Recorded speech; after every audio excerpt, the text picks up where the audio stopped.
Dans un monde où l'innovation et l'exécution sont les moteurs du succès, bienvenue dans Marketer Moment. Je suis Guillaume Rostand, je vis le marketing chaque jour en tant que CMO et mentor de start-up. Je me passionne pour ce domaine et ses acteurs. Dans Marketer Moment, notre ambition est non seulement de donner la parole à des professionnels de cette discipline, mais surtout de les inviter à nous raconter leur succès, un canal qu'ils maîtrisent, une campagne particulièrement réussie, des techniques et des sujets spécifiques dont ils sont les experts. Pas de fioritures, du concret, au travers d'entretiens intenses dans lesquels les best practices, les échecs constructifs et les visions pour l'avenir du marketing sont discutés sans filtre. C'est une immersion dans la réalité d'un marketeur au sommet de son art. Marketer Moment est le podcast pour apprendre, être inspiré et peut-être même défier votre propre approche du marketing. Je suis Naufal Lakzali.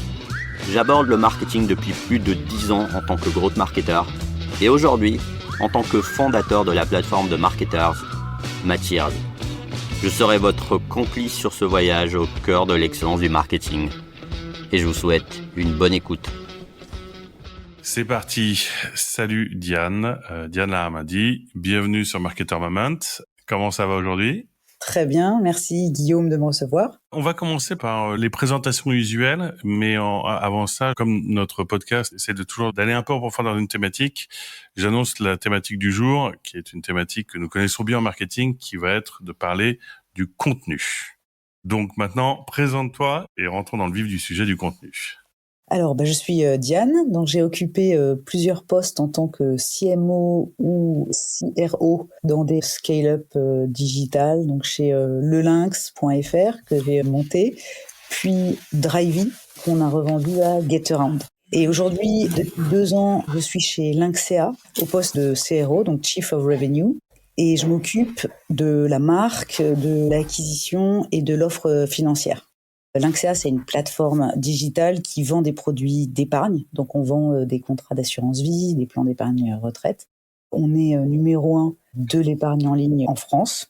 Et mon rôle au sein de Lynxea, c'est de faire grossir le nombre de nouveaux clients qu'on a chaque année et de faire grossir aussi la collecte, c'est-à-dire le montant d'argent qui nous est confié. Donc, voilà le rôle que j'ai aujourd'hui. Ce qui est déjà intéressant comme sujet, c'est qu'on parle quand même de l'argent des Français, enfin l'argent des clients, et on comprend que ton rôle d'opérer, de faire rentrer plus d'argent en collecte et en épargne.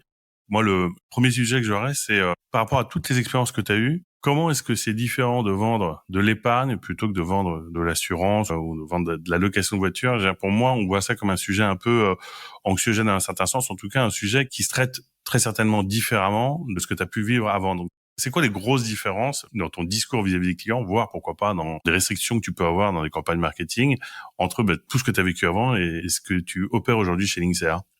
Oui, alors c'est vrai que c'est des secteurs différents. Donc l'épargne financière, c'est la première fois que moi je travaille dans ce secteur. J'y connaissais pas grand-chose. C'est un sujet différent parce qu'il touche à l'argent et en fait l'argent des gens, c'est important. C'est plus important que de choisir une assurance auto ou bien de choisir éventuellement un prestataire pour une location de voiture. Donc les gens, ils ont besoin, c'est un choix qu'on fait pas souvent dans sa vie, de choisir une assurance vie ou un contrat qui va aider à préparer sa retraite. Et donc les gens ont besoin de le faire en comprenant, plus ou moins, mais souvent en comprenant beaucoup, ce qu'il y a derrière et ce qu'ils achètent. Donc c'est vrai que dans le contenu, en tout cas puisqu'on parle de contenu aujourd'hui, on doit être beaucoup plus précis, je dirais, et qu'en fait des arguments purement marketing, quelquefois ne font pas mouche.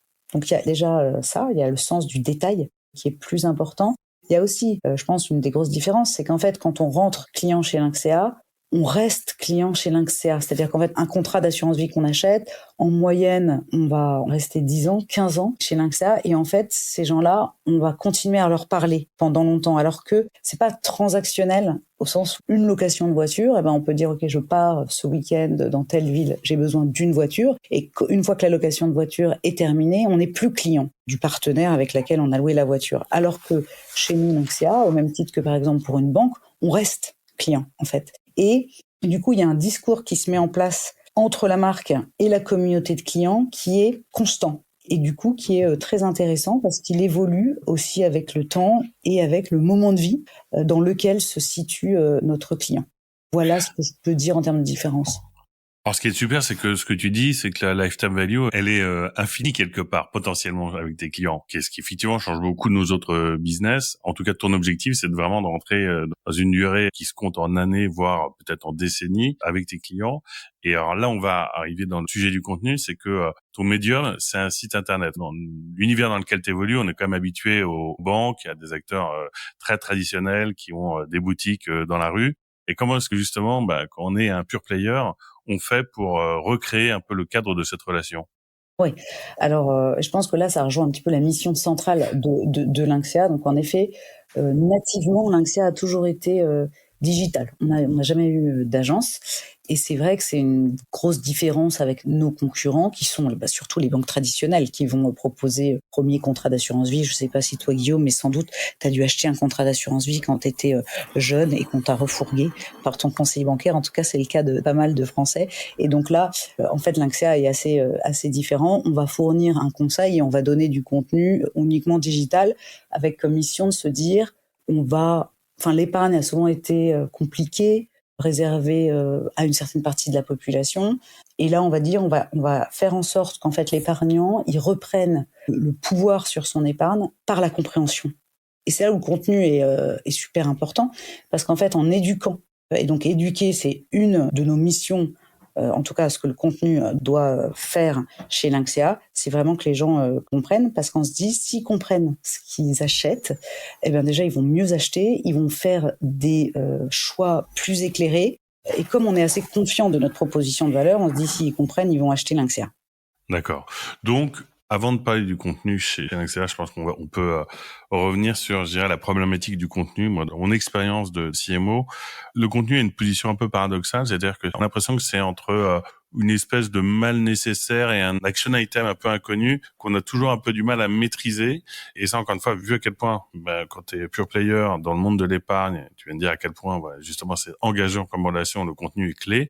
Plus généralement, est-ce que tu es d'accord avec cette espèce de considération qu'on a du contenu que on en fait, on sait pas toujours bien si on le fait bien ou si on le fait pas bien, mais comparé à des canaux de paid, comparé à des choses, à du Google Ads, à du Facebook ou même à maintenant des vidéos TikTok, c'est quelque chose qui est un peu plus nébuleux. Je sais pas si tu partages ce point de vue-là. Moi, j'ai des gens dans mes équipes qui ont toujours écrit du contenu.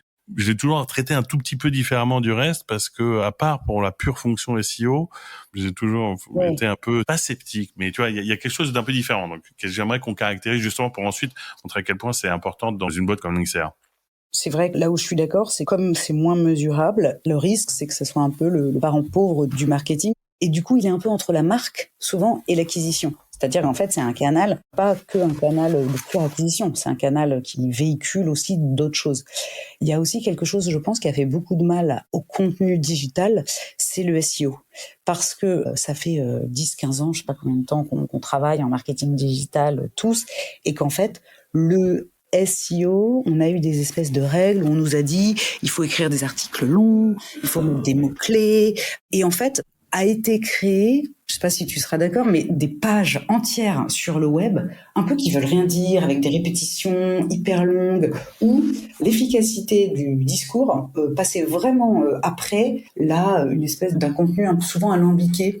Alors c'est moins le cas. Je pense qu'en fait les algorithmes aujourd'hui vont avoir tendance à privilégier en fait les contenus efficaces, mais c'est vrai que même dans les équipes de gens qui écrivent du contenu, souvent en fait ça va être des gens qui écrivent beaucoup, qui produisent des pages et des pages et des pages au détriment quelquefois d'une certaine efficacité. Donc ça, c'était aussi un point qui me semble intéressant et qui a participé un petit peu à quoi ça sert à contenu.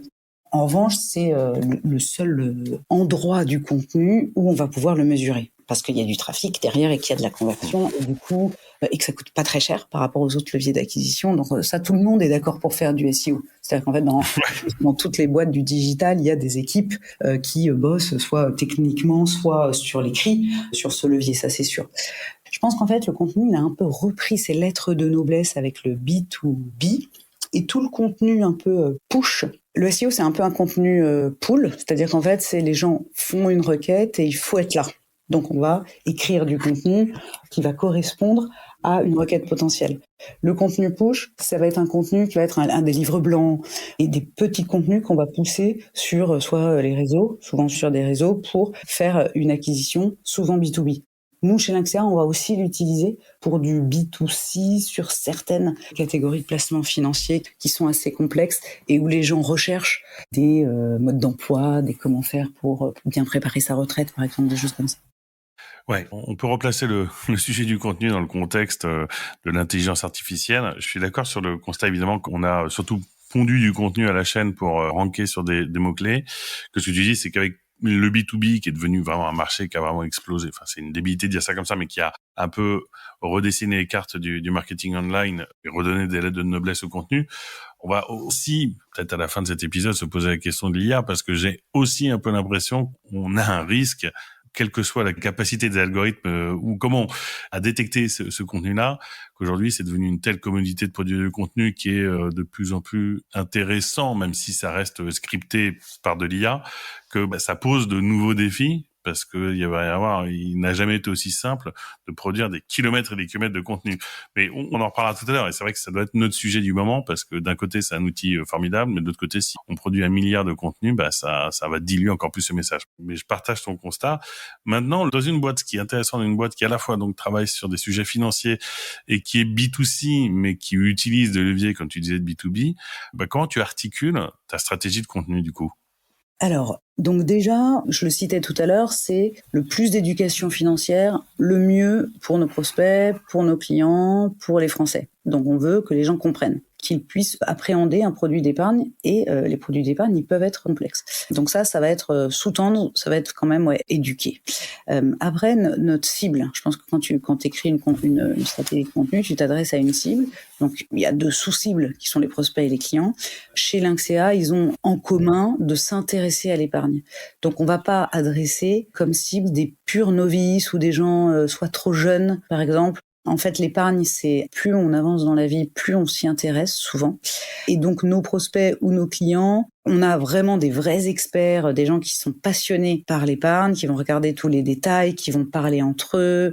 On a aussi des gens qui sont un petit peu moins experts, mais qui sont pas tout à fait novices, en tout cas qui sont intéressés et qui souvent deviennent de plus en plus experts de l'épargne. En tout cas, on a des gens qui sont intéressés, passionnés. Donc, nous, on va essayer de leur simplifier les contenus, mais on va pas non plus sursimplifier. Donc, en fait, ce qu'on ne veut pas, c'est enlever les subtilités, les choses comme ça, parce que on est sur un sujet où le diable est dans les détails. Il faut arriver à ce tour de force, à expliquer des choses, compliquées de manière un petit peu plus simple. Après, on a nos objectifs business de la stratégie, c'est assez clair, c'est acquérir des nouveaux clients de manière assez classique. La collecte qu'on appelle secondaire, c'est-à-dire qu'une fois que le client est devenu client pour la première fois, après, comme sur la dizaine d'années qu'il va rester chez nous, on va essayer qu'il remette de l'argent chez nous. Et puis on va cross-seller parce on distribue pas mal de produits d'épargne différents. Donc s'il a une assurance vie, on va lui parler d'acheter des produits immobiliers par exemple comme des SCPI ou vice versa. Donc ça va être les objectifs business. Et puis, contenu, donc on va expliquer les différentes notions, par exemple à travers des contenus écrits, des vidéos. On construit des contenus qui sont en fait des outils. Alors je sais pas si jamais on le met dans le contenu, mais pour nous, c'est important, c'est des simulateurs, des choses comme ça, où en rentrant certaines de leurs données personnelles, par exemple, je sais pas quel est leur taux marginal d'imposition, ou leur salaire, ou leur épargne disponible, on va pouvoir les aider à prendre des décisions en simulant, par exemple, des réductions fiscales. Donc ça va être les outils qu'on va développer. On va aussi faire connaître l'actualité de nos produits. Ça, c'est un contenu important parce qu'en fait, on a tout le temps de l'actualité. C'est-à-dire qu'étonnamment, l'épargne, ça bouge beaucoup. Il y a plein de trucs à connaître. Il y a plein d'opportunités à saisir. Et puis, un contenu, je dirais, aussi assez classique de marque sur notamment les réseaux sociaux, les actus de Lynxea en tant que tel. Donc, voilà comment nous, on articule cette stratégie. Oui, ce qui est intéressant, c'est qu'en fait, le contenu suit toutes les étapes du parcours du client. Dans un certain sens, qu'on préparait sur cet épisode, on a beaucoup parlé d'éducation. Et ce qui était marrant, c'est que tu disais, il y a une cible de gens qui sont déjà très intéressés, voire fans, voire passionnés par le sujet de l'épargne.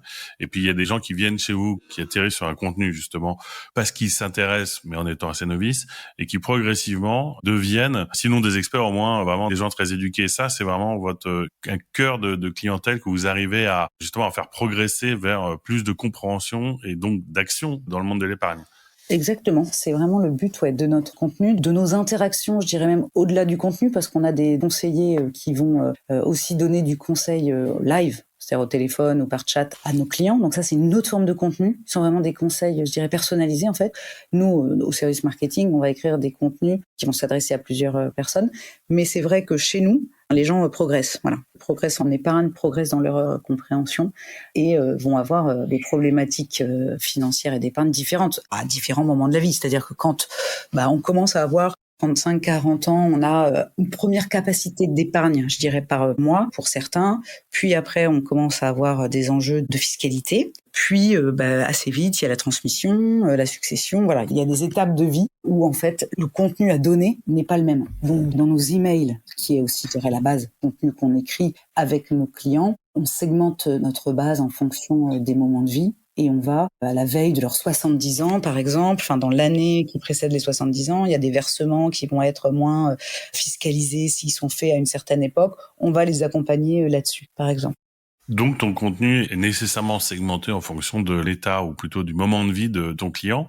Et est-ce que ça se retrouve, je voudrais qu'on parle un peu des formats, est-ce que ça se retrouve dans les différents formats que vous utilisez? Si je résume, on parle des contenus de blog, on va dire la base pyramidale du contenu, mais sont apparus et puis assez récemment sont pas mal multipliés des formats comme les webinars, des formats comme le podcast qu'on est en train d'enregistrer, les formats vidéo. Est-ce que tu peux avoir une sorte de hiérarchisation d'abord de ce qui marche en fonction de votre audience et puis de une priorisation? Comment est-ce que tu as abordé le fait qu'on a un peu d'expérience, on les a vus arriver ces formats, puis ça marche ou ça marche pas en fonction du business, mais vous utilisez tous ces formats-là ou il y en a certains que vous avez laissé tomber, d'autres que vous utilisez différemment? Alors, concernant les formats, on va regarder notre audience en séparant les prospects des clients. Donc, les prospects, on va plus travailler sur les articles et maintenant les vidéos explicatives. C'est vrai que là, on se rend compte qu'en fait, la vidéo, elle est de plus en plus regardée. Donc là, on a un chantier qui est en fait tous les articles très regardés sur notre site. On va les traduire en ce moment en vidéo explicative. Donc avec les prospects, ça va être des livres blancs qu'on va écrire et qu'on va pousser via des ads. Avec nos clients, on travaille beaucoup en webinaire. On en fait une douzaine par an, donc on en a un par mois. Et on a souvent plus de 1000 personnes qui viennent écouter. Ça, ils aiment bien parce qu'ils peuvent poser des questions en direct et souvent des questions qui sont très précises. Donc là, c'est vraiment du conseil qui peut être personnalisé. Et en fait, il y a des gens qui sont sur la scène du webinaire, mais on a toute une équipe qui répond au chat live. Et là, on a des questions qui sont très personnalisées. On a avec nos clients aussi une newsletter hebdo. On a 40 000 personnes qui sont destinataires de cette newsletter qui est assez appréciée, où là, on va parler des actus, soit de la marque, mais pas que. Et puis des emails, dédiés à des nouveautés. Donc, je dirais qu'avec nos clients, c'est surtout webinaire et email, et avec les prospects, un peu moins. Le podcast, c'est un format qu'on aime beaucoup. Je ne sais pas si pour une marque, c'est très approprié. Souvent, le podcast, il est intéressant quand il vient d'un influenceur comme toi en dehors de toute marque. Mais il faudrait, c'est à voir en fait. C'est un sujet. T'as complètement raison. Et quelque part, je trouve qu'on retrouve la même chose sur TikTok. Si je prends mon exemple de Liligo, c'est que une marque sur TikTok va pas émerger autant qu'un individu. C'est pareil sur LinkedIn.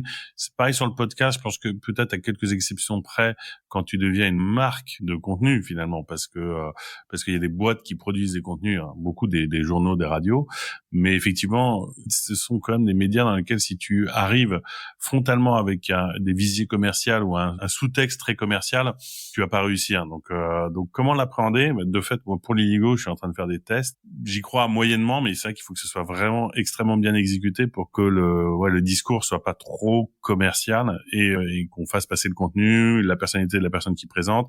Sinon, les gens vont fuir, quoi. Je pense sur ce sujet-là. Et ce qui est marrant dans ce que tu dis, c'est qu'en fait, on comprend qu'il y a un type de contenu pour les prospects, un type de contenu pour les clients. C'est très identifié. C'est un webinar pour les clients, newsletter pour les clients, et puis contenu qu'on dirait un peu plus froid, comme du contenu informationnel pour les prospects. Et tu me disais dans notre préparation, encore une fois, que ta newsletter de 40 000 personnes avait des taux d'ouverture de dingue et surtout un taux d'engagement, comme on dit dans les réseaux sociaux, très élevé. Ça, c'est quelque chose que vous avez construit ou c'est quelque chose que vous avez plutôt constaté quelque part? Déjà, en diffusant cette newsletter tous les vendredis après-midi avec une super régularité, en essayant de faire un contenu utile. En fait, là où c'est intéressant aussi Lynxia, c'est qu'on vend, nous on est juste le distributeur, mais on vend, c'est comme un supermarché. C'est-à-dire que chez nous, tu peux acheter différents contrats et puis à l'intérieur de ton contrat, tu peux mettre un nombre hyper important de supports différents. Et donc, on va parler de ces supports, mais sans pousser un vis-à-vis de l'autre. En fait, on arrive à rester assez, je dirais, honnête, en tout cas sincère dans nos recommandations. Et donc, ça entraîne de la confiance, je pense, vis-à-vis de cette newsletter, parce que nous, qu'on vende le support A ou le support B, finalement, on va juste expliquer en quoi ça va être mieux pour l'un ou l'autre. Voilà, donc on essaye de rester sincère et donc de créer cette relation. On va aussi beaucoup, dans cette newsletter, poser des questions à notre communauté de clients pour leur dire qu'est-ce que vous aimez, de quoi vous avez envie comme type de contenu. Par exemple, quel est le prochain sujet que vous voulez évoquer en webinaire. On fait aussi des liens, donc ça, entre notre newsletter et nos webinaires, qui sont donc 2 types de formats de contenu. Voilà. Et donc, cette régularité et cette sincérité ont sans doute poussé à cet engagement et à ces taux d'ouverture qui sont autour de 50% chaque semaine. Ouais. Ce qui est énorme dans le monde de l'emailing, particulièrement en 2024, c'est quand même, c'est exceptionnel. Complètement, même pas quelque part, mais complètement. Et ça, je voulais qu'on parle de tracking de contenu, mais on va rester un peu sur la communauté. Ça, clairement, aujourd'hui, c'est votre asset numéro 1. C'est non seulement la fidélité et l'engagement de cette communauté, mais est-ce que c'est aussi votre capacité, en reprenant le chemin du contenu, votre capacité à faire rentrer, tu vas avoir le cycle où tu fais rentrer du monde dans cette communauté et ensuite tu la super engages. Et ça, est-ce que tu considères que c'est un asset important pour la boîte, mais surtout un asset qu'on peut relier à votre stratégie de contenu? Oui. C'est un asset qui est une stratégie de contenu. Il est plutôt au service de la stratégie de l'entreprise. On est au service du client. La satisfaction du client, c'est le numéro 1. Et donc, à travers les produits qu'on crée, la manière dont on parle, donc les contenus et la manière aussi dont on conseille avec le service client, etc., on va tous aller dans le même sens. Je dirais que la stratégie du contenu n'est pas la seule manière, tu vois, qu'on a d'engager notre communauté. Ouais. Mais c'est aussi lié à la nature du produit. Comme ce que je disais au début de podcast, c'est-à-dire que comme c'est pas transactionnel, c'est plutôt relationnel. Enfin, on a une relation durable. Et donc, alors après, je sais pas, les banques traditionnelles, si elles ont des bons taux d'ouverture de newsletter. J'en doute, mais il est vrai que d'arriver à faire grossir cette communauté et la garder engagée est quelque chose qui effectivement est aligné avec le reste de la stratégie d'une entreprise. Mais dedans, est-ce qu'il y a alors j'ai pas envie de parler de hack comme tout le monde, mais est-ce qu'il y a des stratégies particulières pour faire grossir cette communauté que vous avez mis en place, découvert ou testé? On parlait de format. Est-ce que vous testez régulièrement des choses pour éviter qu'il y ait une fatigue ou quelque part l'actualité que vous avez et la multiplicité des produits fait un peu le job? Voilà, cette communauté, te dire, moi, comment je vais l'orienter, ça fait partie de tes points d'attention importants. Oui, en tout cas, on construit un calendrier qui est un calendrier en fait des temps forts de l'année et qui en fait va être, par exemple en janvier, on a le bilan de l'année précédente, les fonds en euros qui sont un support garanti en capital et qui donne le taux de rendement en fait de l'année précédente. Donc c'est très attendu par la communauté. Donc ça, en janvier, de manière éditoriale, on va beaucoup parler des fonds en euros et on va essayer de faire des classements de fonds en euros, de nos différents contrats, de dire en plus il y a des offres. Donc nous on va pousser aussi nos partenaires assureurs à dire il faut des super offres pour que nos clients soient contents. On a aussi, je pense, une posture, je dirais, militante peut-être aussi vis-à-vis de notre communauté. C'est pour ça qu'elle est sans doute engagée. C'est-à-dire qu'en fait, on se bat pour leur réserver les meilleurs prix, les meilleures opportunités. En février, on va se dire, OK, on va travailler, je sais pas moi, les SCPI et les produits structurés. En mars, on va parler du private equity parce que on a envie que ça soit une classe d'actifs qui, justement, longtemps a été réservée à des tickets très importants et maintenant, je sais pas, sur nos contrats, on peut rentrer en private equity à partir de 1 000 euros. Et donc, on va faire en sorte que les temps forts éditoriaux se succèdent pour ne pas laisser trop de moments où rien ne se passe sur la plateforme, quoi. Ouais. C'est-à-dire que tu es à la fois capable d'avoir un planning qui est lié aux événements. Tu parlais des fonds euros, donc il y a des rendez-vous annuels. Ça me rappelle beaucoup de choses chez Ligo parce que pareil, les départs en vacances, les retours de vacances, tout en ayant, j'imagine, tout en ayant la capacité peut-être de réagir au sujet d'actualité.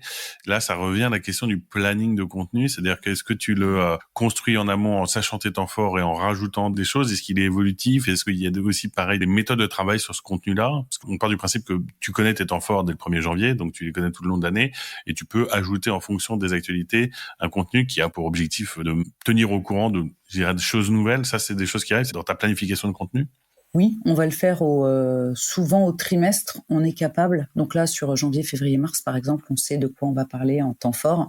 Et ça, on travaille avec le contenu, mais aussi avec d'autres services dans l'entreprise. par exemple l'acquisition, par exemple même notre service client, où on va dire vous risquez d'avoir ce genre de questions, voilà comment y répondre, voilà les arguments. On travaille les temps forts au trimestre et un peu avant chaque début de trimestre, on sait à peu près sur les 3 prochains mois ce sur quoi on va parler. Et quelquefois, il y a en effet une actu qui va, par exemple, je sais pas, un moment, c'était l'année dernière, Bruno Le Maire a annoncé que le livret A allait être plafonné pendant 2 ans à 3%.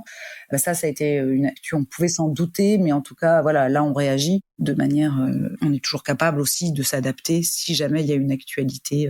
Mais souvent, c'est pas non plus des actualités qui nous étonnent complètement. C'est un peu prévisible, mais il faut réagir au moment où elle sort, quoi. Exactement. Et quand il y a rien, rarement, mais il y a quelquefois des moments où il y a rien du tout, pendant 1 mois, 2 mois, on en crée.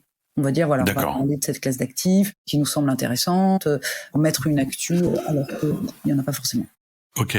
Là-dessus, j'ai envie de parler des tendances, mais on se rapproche tranquillement d'un état avancé du podcast. La question du tracking, parce que je crois que dans le contenu, quand on parle de contenu SEO, on peut le traquer. Le reste du contenu, est-ce que vous avez une stack technique pour traquer et tâcher de faire une feedback loop d'amélioration, le contenu qui serait, on va dire, quelque part hors SEO ou en dehors de la partie ranking sur des mots-clés? Il y a des choses que vous avez mis en place pour justement pouvoir assesser de l'efficacité de ce contenu?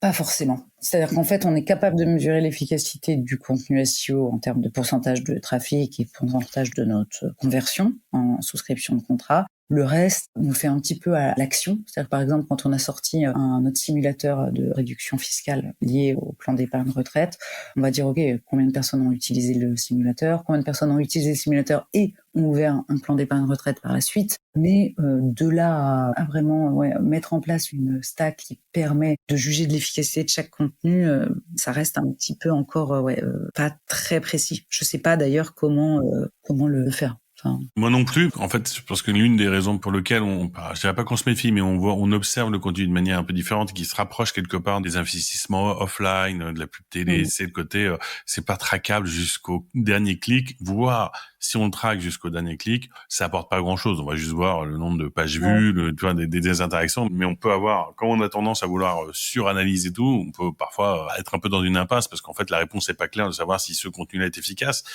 Néanmoins, tu vois, c'est quand même une tentation qu'on peut avoir, quoi. Ouais, je pense que c'est vrai qu'en acquisition, donc sur les prospects, ça va être vraiment, je pense, le SEO. Sinon, c'est un élément de la marque, donc en effet, qui va être, par exemple, je sais pas moi, l'engagement des fans sur Facebook ou Insta, je sais pas, des choses comme ça. Après, et auprès de ses clients, le contenu auprès des clients, ça va être les taux d'ouverture, le nombre de participants dans nos webinaires qu'on traque, et on essaye de les faire augmenter, le nombre de replays de ces webinaires sur YouTube, tu vois, des choses comme ça. Mais donc, c'est plutôt de la comparaison à l'intérieur d'un même média. C'est-à-dire qu'en fait, on va s'assurer que le taux d'ouverture ne baisse pas. On va s'assurer qu'au sein des webinaires, on a de plus en plus d'inscrits. Mais après, sur l'apport business, je pense qu'il faut avoir des convictions et de se dire, en fait, c'est utile, mais sans pour autant arriver à le prouver. Ouais, et qui revient à un sujet que j'ai traité, qui est les PR, c'est que la conviction, elle vient aussi de l'effet cumulé. Parce que plus tu fais des webinaires, mieux tu vas le faire, sans forcément avoir une approche très scientifique de la chose. Néanmoins, quand tu vois que certains sujets font plus de replay, ça nourrit ta stratégie, mais c'est vrai que c'est pas une science parfaite, quoi, quelque part. Exactement. Et là-dessus, j'avais une question là-dedans, c'est que les livres blancs, on parlait pas mal avec des B2B SaaS. Livres blancs, tu l'as mentionné tout à l'heure, ça a été une grosse mode. Est-ce que ça marche toujours, les livres blancs? Nous, on a essayé pour la première fois cette année. En fait, ça, il faut aussi le pousser. C'est-à-dire que c'est lié tu le pousses avec une ad. C'est très, très lié aussi à mais un peu comme une pub télé. C'est-à-dire qu'en fait, t'as la créa et puis t'as le média que t'achètes. Plus tu le pousses, plus ça va marcher. Du coup, pour moi, c'est vraiment pareil. C'est un contenu de marque. Donc, je pense que si tu le pousses beaucoup, ça marche. Ouais. D'accord, ça convertit en client après. Ouais, ça convertit en client. Okay. Après, ça va être des coûts d'acquisition super élevés. Donc, en B2B, c'est sûr que ça peut marcher. En B2C, chez nous, ça va s'adresser à une catégorie de clients plus patrimoniale. Donc, un peu différente. Tu vois, de l'ensemble, on a une communauté aujourd'hui de 100 000 clients et ça va s'adresser à une certaine partie.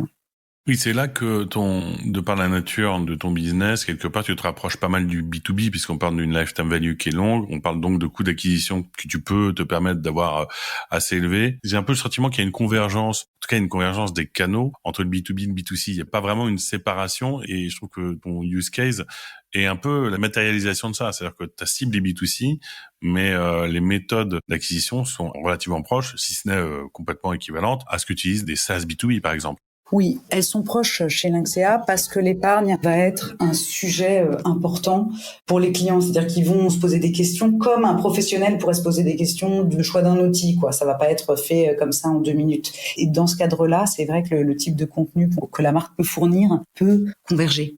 Ouais. Top. Pour terminer, j'ai une toute petite question sur l'évolution de l'épargne. C'est-à-dire que de mon tout petit point de vue, tu parlais tout à l'heure du private equity à partir de 100 euros, de 1000 euros. Et est-ce que c'est une réalité que l'épargnant moyen a de plus en plus accès à des produits plus structurés, plus complexes? Tu vois, moi, je vois ça du point de vue des business angels. C'est-à-dire que je vois des business angels investir à partir de 1000 euros, ce qui n'était pas forcément imaginable il y a des années. C'est une vraie tendance de donner accès dès des montants assez faibles à des produits qui étaient, disons, réservés à des professionnels. Oui, justement à travers le digital et puis pas mal d'influenceurs en finances personnelles. Donc les Français sont de plus en plus éduqués financièrement et ils ont envie aussi de manière individuelle de jouer en fait. De jouer, alors évidemment il y a les cryptos, etc. Mais en fait dans l'épargne, donc qui est pas du trading, qui est plutôt une construction de patrimoine à plus long terme, ils ont envie de pouvoir accès à des classes d'actifs qui sont pas forcément juste de l'action. Et donc, le non-coté, ça peut être intéressant. Le produit structuré aussi, qui longtemps a été réservé à des gens qui avaient des tickets moyens importants. Aujourd'hui, un produit structuré, donc ça veut dire un produit qui va être capé à la baisse et à la hausse. Donc, qui peut être super intéressant quand c'est très volatile, quand les marchés sont volatiles. Et avec des plateformes comme la nôtre, mais pas que, nous, nos épargnants, ils peuvent avoir accès à des produits structurés et donc s'amuser, quoi. Et c'est vrai que là, du coup, les opportunités sont infinies. C'est vrai que c'est pour ça aussi que le contenu est infini. Ouais. C'est ce que j'allais dire, c'est que du coup, plus tu as de produits complexes, plus ta mission d'évangélisation quelque part et d'éducation est importante pour pas qu'ils fassent n'importe quoi. Mais c'est une opportunité, c'est que tu vas pouvoir parler de produits techniques, donc affirmer ta compétence et ton expertise pour aller vendre des choses auxquelles on n'a pas accès. Donc quelque part, il y a un facteur d'innovation, il y a un facteur d'upsell. Enfin, c'est génial pour vous parce que tu peux, via le contenu, mais justement multiplier tes touchpoints sur des sujets un peu plus complexes et qui sont des opportunités pour toi en tant que business et pour tes clients en nouveau placement, avec ce petit côté gambling, donc parfois. Enfin, on essaye le moins possible. Pour nous, on dit toujours l'épargne, c'est pas du trading, c'est de la méthode. C'est-à-dire qu'en fait, il vaut mieux aborder son épargne et le patrimoine qu'on crée de manière systématique, en versant peu très souvent, en diversifiant. Enfin, justement, on va essayer de pas pousser au gambling pour éviter les déconvenues et de se dire, attendez, si vous voulez une plateforme vraiment où vous pouvez miser sur du Bitcoin, allez sur eToro ou allez, mais pas chez Lynxea. Nous, justement, on va essayer de donner un conseil mesuré, quoi. Ok, et alors, avant de conclure sur 3 points que je suis en train de noter, où on est un peu obligé de parler d'intelligence artificielle, parce qu'on parlait de contenu, comment tu l'envisages aujourd'hui, plus globalement dans votre marketing, mais dans le contenu, est-ce que vous avez utilisé des outils, est-ce que tu trouves qu'on parle beaucoup, mais que dans la réalité des faits, on continue à travailler normalement? C'est quoi ta prospective sur ce sujet-là?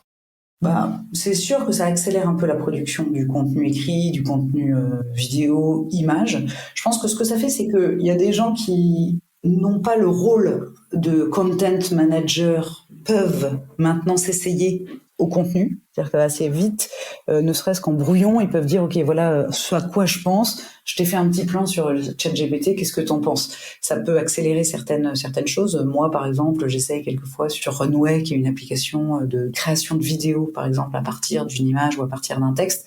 Je l'essaye et je le pousse à l'équipe en disant, voilà, on va aller vers là. Voilà. Donc ça permet, je dirais, un travail peut-être plus collaboratif au sein de l'équipe marketing, alors qu'avant, c'était juste le designer ou celle qui écrit du contenu qui allait pousser certaines choses. Du coup, nous, tout le monde utilise ChatGPT pour écrire ou, déjà. Après, je pense qu'on va quand même, nous, l'IA, on le regarde pas mal pour le conseil personnalisé qu'on va donner aux clients. Aujourd'hui, c'est vraiment très, très humain. Donc, les gens appellent, c'est gratuit et ils disent, voilà, que me conseillez-vous? J'ai 100 000 euros à placer, j'ai ça. Est-ce que ça peut être un jour un petit peu automatisé? C'est la question. C'est une forme de contenu qui est le contenu du conseil personnalisé, j'en parlais tout à l'heure, qui est pas notre rôle au marketing, qui est dans le service, on a un service conseil exprès, et eux ils regardent ça de près. Je me rends pas compte aujourd'hui, c'est encore très très prospectif quoi. Il y a pas de. Ouais, il y a pas encore de règles, mais on peut pas passer à côté, on ne peut pas ne pas le regarder comme étant l'outil de demain. C'est clair. Pour terminer, ce que je retiens de notre échange sur la partie contenu, ce que j'ai trouvé très intéressant, c'est la partie segmentée. C'est-à-dire qu'il faut à la fois segmenter ton contenu pour des prospects, voire des typologies de prospects, ou pour des clients, ou pour tes cibles, une fois qu'elles soient prospects, clientes, et probablement à l'intérieur des prospects, encore différentes stratégies qu'il faut tester. Je pense que ça, on vient d'en parler avec l'IA, il faut tester, mais webinaire, il faut tester, et podcast, pourquoi pas, il faut tester parce que le coût de test est marginalement plus faible. Et puis, fondamentalement, la conviction, c'est-à-dire que il y a pas de science juste, pure et parfaite dans le contenu, mais il faut avoir une certaine conviction. Est-ce que tu es d'accord avec ce résumé quelque part? Ouais, je suis d'accord. Et du coup, ça va être lié sans doute à la direction, en tout cas à l'historique de la marque. Si c'est une marque qui, en fait, s'est créée un peu sur du contenu, c'est plus facile pour le CMO d'avoir cette conviction. C'est-à-dire que si la direction générale l'a aussi, ça va être plus facile. Sinon, c'est vrai que c'est plus complexe. Ouais, faut se battre un peu plus, quoi. Canon. Eh ben, écoute, est-ce que tu veux rajouter un dernier mot sur le contenu, une dernière chose avant qu'on arrête l'enregistrement? Écoute, non, ce qui sera intéressant à voir, c'est dans les années futures, voilà comment l'IA va modifier le contenu, parce que je pense la partie du marketing qui va être impactée en premier sans doute par l'intelligence artificielle. Donc avec le risque, en effet, tu le disais tout à l'heure, d'avoir des contenus qui se ressemblent, de perdre en fait le tone of voice qui est aussi important d'une marque. On voit par exemple que les images qui sont faites, qui sortent des moteurs de ChatGPT, etc., ont le même trait un peu. Tout Donc, à fait. Si c'est pareil sur l'écrit ou sur la vidéo, etc., c'est un peu angoissant. Et du coup, il faut pas tomber dans cet écueil-là. Mais ça sera intéressant, si on se refait un podcast d'ici 2 ans, de se dire, OK, comment ça a évolué? Comment sont les images de Dall-E? Parce que tu as raison, Dall-E, il y a un petit côté manga un peu très similaire qui fait qu'on repère, comme on s'éduque aussi vite que la machine ne progresse, on repère très vite ces images-là et du coup, on perd, malgré tout, pour le résumer, c'est qu'on a quand même toujours besoin d'authenticité et on revient à la conviction et que précisément le risque de l'IA dans notre sujet du contenu, c'est qu'il n'y ait plus d'authenticité et que du coup, le poids relatif du contenu perde de son intérêt pour son audience parce qu'en fait, il y a encore un texte pondu par l'IA et peut-être que c'est pareil sur les agents et que finalement, les clients ont toujours besoin de relations humaines, que ce soit au téléphone, particulièrement dans le cas d'épargne, que même dans la lecture des contenus. Ouais, tout à fait. Et ce que je rajouterais, alors je pense que j'en ai parlé, mais un peu en filigrane sans vraiment le mentionner, c'est aussi l'authenticité. C'est-à-dire qu'en fait, à partir du moment où on fait pas un contenu pour vendre, mais un contenu qui est utile pour l'utilisateur, alors j'enfonce un peu des portes ouvertes, mais qui est utile sincèrement pour le client, l'utilisateur, en fait, il est intéressé et en fait, il revient, il s'engage, etc. Et je pense que longtemps, en marketing, on était un peu omnubilé par un discours de vente, donc par un contenu de vente qui pouvait être un peu moyen. Et c'est pour ça d'ailleurs que les gens font plus confiance aux gens plutôt qu'aux marques. Mais quand une marque arrive à essayer d'être sincère, ça peut être intéressant aussi. Ouais, canon. Voilà. Merci beaucoup Diane, c'était super intéressant. Merci Guillaume. À bientôt. Et on se parle dans 2 ans pour voir où on est, où nous a amené l'intelligence artificielle. J'espère avant. Allez, salut. Ciao. À bientôt. Bye. Bye.